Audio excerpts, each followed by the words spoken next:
you have a fitness regimen that you do? Oh, I do, and it does get harder every year. And I work out and try and eat right and just do everything in moderation. Television icon Loni Anderson's autopsy report has left fans speechless following her death on August 3, 2023, at a Los Angeles hospital. The TV icon died yesterday at a Los Angeles hospital. Today there is mystery about what exactly killed the actress. Anderson's publicist saying only she died after a prolonged illness. The beloved actress passed away at age 79, just days before what would have been her 80th birthday. But what if I told you that the details coming out now from her autopsy report are leaving even her closest fans absolutely speechless? This isn't your typical Hollywood headline. This isn't gossip. This isn't tabloid noise. What's in that report? It's raw. It's emotional. So sit tight. Don't skip. Don't scroll. Because what's coming, you need to hear it. The shocking details of the autopsy report. The news of Loni Anderson's passing sent a wave of shock through the entertainment world, and the sadness only deepened as small but emotional details began to emerge about her final days. It was one of those moments where fans, colleagues, and even casual admirers paused to take it in, struggling to believe that someone whose smile had lit up television screens for decades was suddenly gone. She had passed away at a Los Angeles hospital on August 3rd, just 2 days shy of her 80th birthday. Imagine that, 2 days before a milestone celebration that could have been filled with laughter, love, and stories from a remarkable life. Her family instead found themselves making the most difficult announcement of all. Through the Associated Press, they released a statement filled with quiet grief, saying they were heartbroken to share the news of their dear wife, mother, and grandmother's passing. And really, how do you sum up a whole life in one statement when the person meant so much to so many? What made this moment even more unusual was how little medical detail accompanied the announcement. Loni Anderson's autopsy report is out, and it's the kind of news that makes you stop in your tracks. Some details are tender and bittersweet, while others are truly shocking. But why are fans saying they'll never look at her the same way again? Watch closely, because the last piece of this story will leave you thinking about it long after the video ends. In a time when celebrity deaths often come with lengthy medical explanations or public clarifications, Anderson's passing was described only as the result of a prolonged illness. Those two words, so simple, so vague, left a lot unsaid. Her longtime publicist, Cheryl J. Kagan, repeated the same phrase each time she spoke on the matter, never straying into specifics, never naming the illness. For some, the lack of information felt frustrating. For others, it felt like a quiet form of dignity, a final act of privacy for a woman who had given the public so much of herself over the years. But one couldn't help but wonder, was this silence about her condition her wish? Or the family's way of protecting her legacy from unnecessary speculation? This discretion stood out even more when people remembered Anderson's own advocacy work. For years, she had been a vocal supporter of COPD awareness, speaking openly about the toll chronic respiratory illnesses could take. She had seen it firsthand in her parents, both of whom had struggled with chronic bronchitis and emphysema. Though she never confirmed whether she herself suffered from such a condition, her advocacy suggested a personal connection that was hard to ignore. And yet, in the final announcement of her life, there was no mention of COPD, no hints that it had played a role. Just that same restrained phrase, prolonged illness. It was almost as if her final chapter was being written in whispers rather than headlines, a rare thing in the modern media world. For fans who had followed her career from her breakout days to her later years, this quietness carried its own bittersweet weight. They were left to remember her not through a list of medical terms, but through the roles that made them smile, the interviews that made them laugh, and the advocacy that made them admire her even more. And maybe, in a way, that was the point. After all, when someone leaves such a lasting imprint on hearts and minds, does it really matter what exact illness took them away? Or is it more important to remember the light they brought while they were here? In Loni Anderson's case, perhaps her family's choice of words was their way of making sure the focus stayed on the woman she was, not just the circumstances of her passing. And for many, that felt like a fitting tribute. Why fans were surprised by the findings. The news of Loni Anderson's passing had already left fans reeling. But what truly caught many off guard was how little the public was told about the illness that took her life. People knew her not just as a beloved television star, but as someone whose face and voice had been part of their lives for decades. Naturally, many expected a fuller explanation, perhaps a detailed account of her final battle, but instead, the information released was brief, almost cryptic. And wasn't that, in its own way, telling? It seemed to reflect the very grace and quiet dignity that had defined so much of her life. Even in death, she seemed to draw the line where she felt it should be drawn, deciding what was for the world to know and what was hers to keep. What made the lack of detail so surprising was that Loni had always been open when it came to health advocacy.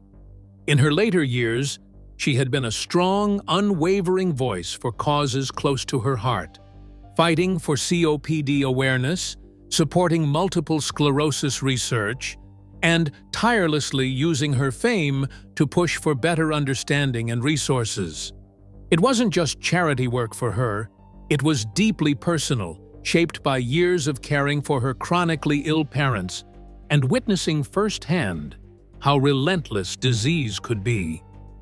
This made the sudden silence around her own illness all the more curious, almost puzzling. Why speak so passionately about health for decades, but remain guarded about your own in the end? Still, maybe that was the answer right there. After spending a lifetime advocating for others, she chose, in her final chapter, to protect herself and her family. In a quiet, understated way, the family's request in lieu of flowers seemed to hint at what might have been, urging people to donate to the National Lung Health Education Program or the American Cancer Society. To some, those names were subtle clues, small breadcrumbs leading toward an unspoken truth. But to others, it was just Loni being Loni, allowing her final act to be one of giving, without handing the world every detail. And perhaps, when all is said and done, that was the truest reflection of who she was. Her final years, behind all the sparkle, the fame, and the picture-perfect Hollywood image, Loni Anderson's final chapter told a very different kind of story, one of quiet bravery and unshakable willpower. In her later years, she was living with what her publicist described as an acute, prolonged illness, a phrase that sounded clinical but hinted at a long, exhausting battle. The exact nature of her illness was never publicly confirmed, and in many ways, that silence felt intentional, a reflection of the grace and dignity she carried throughout her life. Her family, however, gave a small clue by asking that memorial contributions be made to the National Lung Health Education Program or the American Cancer Society, which quietly suggested it might have been linked to a respiratory disease or some form of cancer. But in the end, the specifics didn't seem to matter as much as the way she handled it. People close to her said she faced her health struggles with the same determination that had carried her through decades in an unforgiving industry. After all, wasn't that just who she was? Even after receiving her diagnosis, she didn't retreat from the world or surrender to her illness. Her publicist, Cheryl J. Kagan, explained that she faced her condition with courage and kept working, as if refusing to let the sickness define her. In fact, fans were still seeing her on their screens as recently as 2023, when she joined fellow TV legends Morgan Fairchild, Linda Gray, Donna Mills, and Nicolette Sheridan in the holiday film Ladies of the 80s, A Diva's Christmas. It wasn't just about acting. It was about showing up for the craft she loved, about proving that even in the toughest moments, she could still deliver her magic. And really, wasn't that the kind of ending any true entertainer would want? To keep doing what they loved right up until the curtain fell. But her life in those later years wasn't only about her own battles, it was also about fighting for others. Her advocacy for lung health was deeply personal. Having lost both of her parents to chronic obstructive pulmonary disease, COPD, when they were only in their early 50s and 60s, she knew firsthand the pain and helplessness that came with watching loved ones suffer. "I just saw how they were suffering," she once said, a simple sentence that carried years of heartache. That loss became her reason to speak up, to use her fame for something that mattered beyond Hollywood. She partnered with the National Lung Health Education Program and traveled across the country, visiting senior living facilities and meeting people who were completely disabled by the disease. She would listen to their stories, hold their hands, and make sure they felt seen. How many celebrities, after all, could say they spent their later years in such quiet service? Her fight for awareness didn't stop there. In 2009, her world shifted again when her daughter, Deidre, was diagnosed with multiple sclerosis. The first signs were subtle, numbness in Deidre's fingers, but the diagnosis hit like a brick wall. Anderson admitted that she fell apart at first, unable to process the reality. "It was very difficult to come to grips with," she said. Yet, as she always did, she found her footing again. She began advocating for MS research, speaking openly about the disease and encouraging families not to lose hope. "This is a message of hope," she would say, reminding people that even without a cure, progress was being made every day. In those moments, it became clear that her strength wasn't just about surviving her own battles, it was also about helping others carry theirs. So, when people think of Loni Anderson, they might remember the glamorous sitcom star with perfect hair and a dazzling smile. But those who look a little closer will see something else. A woman who faced illness without letting it define her, who kept working until the end, and who turned her personal losses into reasons to fight for others. And isn't that, in the end, the kind of legacy that outshines even the brightest Hollywood lights? Her life in the spotlight wasn't just about playing a part. It was about living one. And as we step into the chapter of her career and relationships, stay with us right to the very end. Because the way her public triumphs and private battles intertwine might just change how you remember her forever. A life in the spotlight, career and relationships. Loni Anderson had always been the kind of actress people couldn't forget. No matter how many years passed or how the entertainment industry changed. She wasn't just a familiar face on the screen, she was a presence, a personality, a spark that drew people in. Her career spanned decades, and along the way, she managed to collect both the kind of professional praise every actor dreams of and the personal headlines that kept her name in the papers. Her big break came in the late 1970s, and it was the kind of role that could have easily typecast her as just another pretty face. She played Jennifer Marlowe on the hit sitcom WKRP in Cincinnati from 1978 to 1982, a character who, on the surface, was everything people expected from a glamorous TV receptionist. But Loni had no interest in letting Jennifer be just a decoration in the background.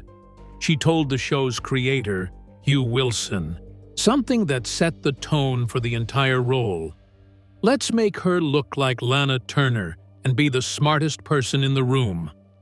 It wasn't just a request, it was a statement, a way of saying she knew her worth and wouldn't let Hollywood's narrow expectations define her. Jennifer didn't fetch coffee or take dictation like people assumed she would. Instead, she was the station's highest-paid employee, the one everyone had to take seriously. Women loved it because it was proof that you could be both sexy and smart at the same time. And Loni herself would later say in 2011, "I think women loved the fact I was sexy and smart." It was a subtle but powerful shift in how female characters could be portrayed on television, and her work didn't go unnoticed. 2 Emmy nominations and 3 Golden Globe nominations followed. Looking back, it's hard not to wonder, what if she hadn't insisted on that change? Would Jennifer Marlowe have just been another forgettable TV receptionist? Or would Loni have still found a way to make her unforgettable? One thing was clear. From the very start, she wasn't just acting. She was making a statement. Marriage to Burt Reynolds and public divorce. After starring alongside Burt Reynolds in the 1983 film Stroker Ace, Loni Anderson and Reynolds developed a relationship that quickly captured public attention. By 1988, their romance had taken center stage in Hollywood gossip columns, culminating in a wedding that many thought would be the start of a lifelong love story.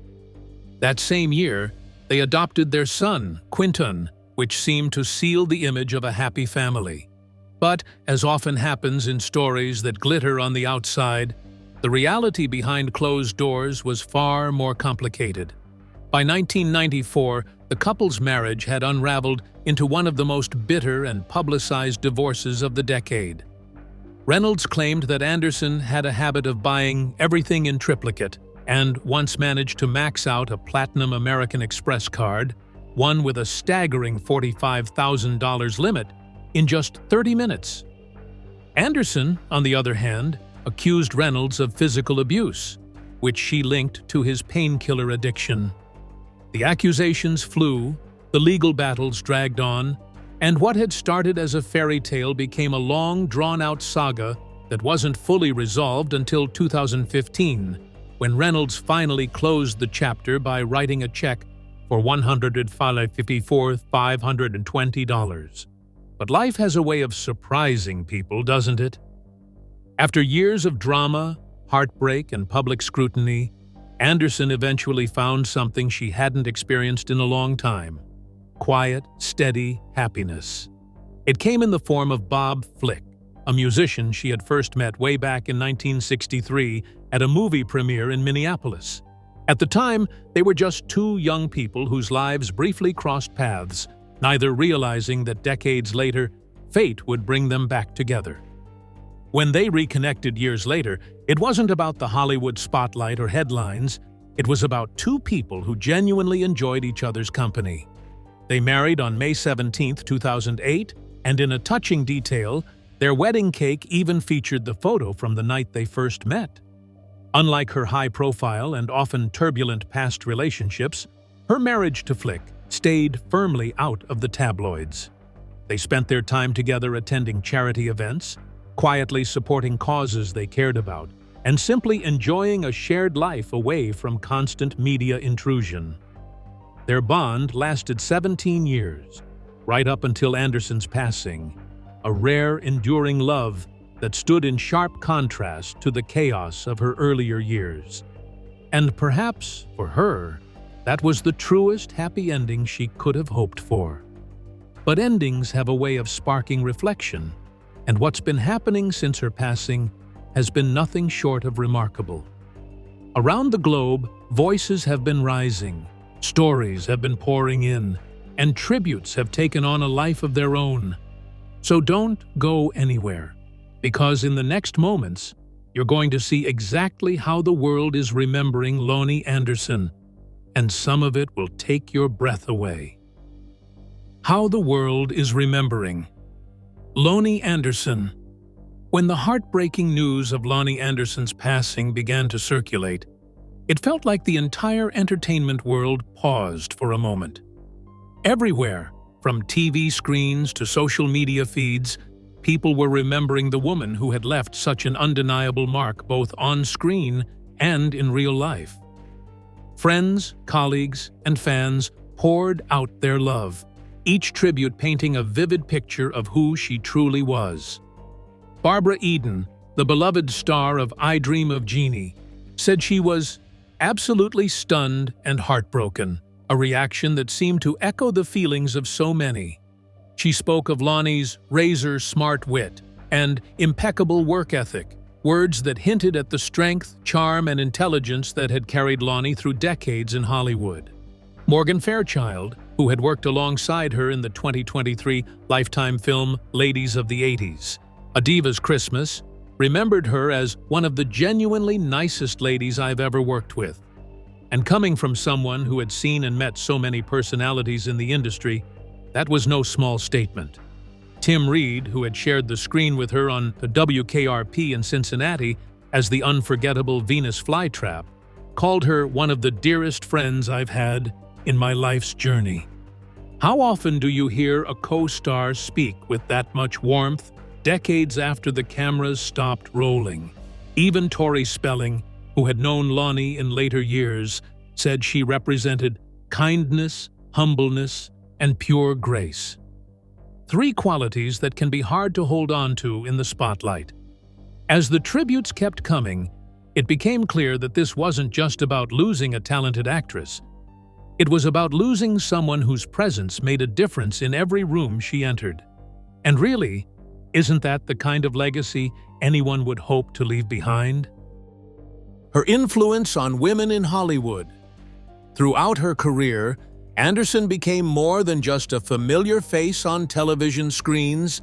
She became a symbol of how a woman could take control of her own image, play by her own rules, and still rise to the very top. People often said she was not just an actress, she was a statement. Dr. Rhonda Garelick of Hofstra University once put it perfectly when she described Anderson as a brilliant amalgam of old Hollywood and 1970s feminism. Those words seem to capture the very essence of who she was, someone who could channel the glamour and charm of silver screen legends while also embracing the bold, independent spirit of a new era. Garelick pointed out that Anderson infused her roles with the recognition that a woman could look like a pinup but think like a CEO. And that wasn't just an observation. It was the truth everyone who watched her could feel. After all, wasn't that part of her magic? She could stand there in a sparkling dress, hair perfectly coiffed, smile dazzling under the studio lights, and yet behind those eyes, you knew there was a sharp mind calculating her next move.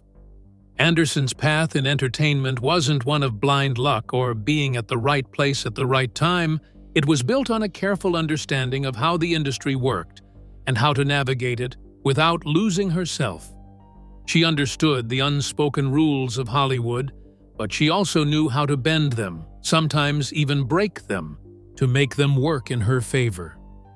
Many actresses before her had been told they could be beautiful or they could be smart, but rarely both.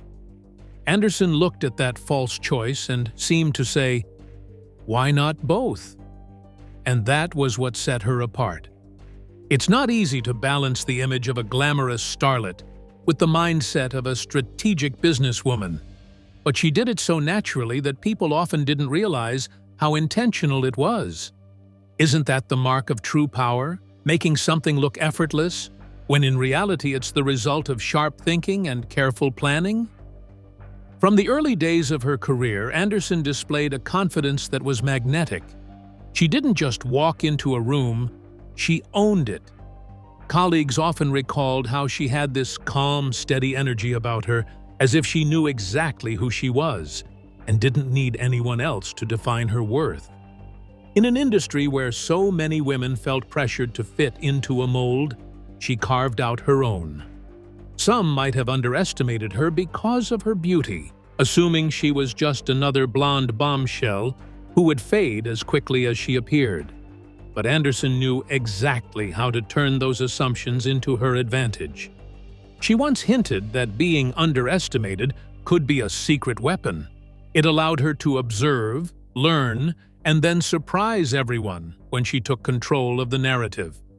And wasn't that precisely what she kept doing over and over again? Her roles on television often mirrored this delicate dance between appearance and intellect. Yes, she could play the glamorous, desirable woman, but she did it with a wink, as if letting the audience in on the joke. Viewers sensed that there was more going on beneath the surface, that the characters she portrayed weren't just about beauty. They had depth, wit, and a touch of rebellion. Critics who took the time to look beyond the surface saw the layers she brought to her performances. She didn't just memorize lines, she inhabited the characters, giving them a confidence and self-awareness that made them feel real. And perhaps that's why her work resonated so strongly, because behind every role, there was the undeniable presence of Anderson herself, unafraid to blend allure with intellect. What people admired most was that Anderson didn't allow herself to be boxed in. Hollywood can be ruthless about typecasting, but she refused to be trapped by the labels others wanted to stick on her. When opportunities came her way, she looked beyond the glitz and asked herself, "Will this let me grow? Will it let me be more than what they expect?" And when the answer was yes, she dove in head first. When the answer was no, she had the courage to walk away, something many in her position might not have dared to do. That level of self-assurance didn't just happen overnight. It was the result of years spent learning how to trust her instincts and value her own voice. Beyond her on-screen work, Anderson understood the importance of shaping her career like a business. She didn't just leave decisions to agents or producers. She was actively involved, always asking questions, always making sure she understood the fine print. Some people in the industry were taken aback by that. A beautiful actress who wanted to talk contracts, marketing, and long-term branding. That wasn't the norm. But Anderson wasn't interested in following the norm. She recognized early on that being in control of her image and career path wasn't just empowering. It was essential if she wanted to have lasting success. Isn't it interesting how the most enduring stars are often the ones who think beyond the next role and focus on building something bigger? Her ability to merge the lessons of old Hollywood with the progress of modern feminism made her stand out in ways few others could match. The glamour was there, every bit as dazzling as the icons of the past, but there was also this unmistakable sense of purpose. She wasn't just playing dress-up for the cameras. She was making a point about what a woman could be, and in doing so, she inspired countless others who saw in her a reflection of their own ambitions. Many young women looked at Anderson and thought, if she can be both glamorous and powerful, maybe I can too. That kind of influence goes beyond box office numbers or TV ratings. It's the kind of legacy that changes the way people think. Even those who didn't follow her career closely could sense that Anderson carried herself differently. She wasn't chasing validation, she seemed to already have it within herself. Friends and colleagues often said she approached every challenge with a blend of patience and determination. If a door was closed, she'd find another way in, or she'd build her own door entirely. That resilience was part of what made her so compelling. In a world that's quick to tear people down, she showed that you could stand tall, remain true to yourself, and still succeed. And isn't that something people are always searching for? A reminder that you don't have to compromise who you are to get where you want to go? Looking back, it's easy to see why Dr. Garelick's words ring so true. Anderson really was a fusion of two powerful archetypes: the timeless allure of old Hollywood and the fearless independence of 1970s feminism. She understood that beauty could open doors, but intelligence and strategy were what allowed her to keep them open on her own terms. She showed that femininity and strength weren't opposites. They could work together, complementing and enhancing each other. And perhaps the most remarkable thing was that she made it all look so natural, as if it were the most obvious thing in the world. In the end, Anderson's career wasn't just about the roles she played or the awards she earned. It was about the message she sent without even having to say it out loud. She was living proof that a woman didn't have to choose between being admired and being respected. She could have both. She could be the star of the show and the one calling the shots behind the scenes.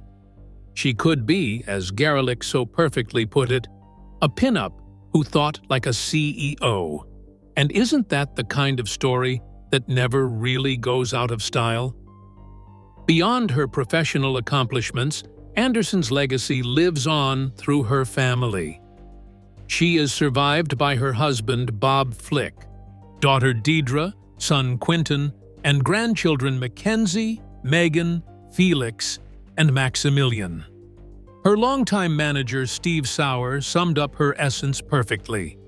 Loni was a class act, beautiful, talented, witty, always a joy to be around. She was the ultimate working mother. Family first, and maintained a great balance with her career.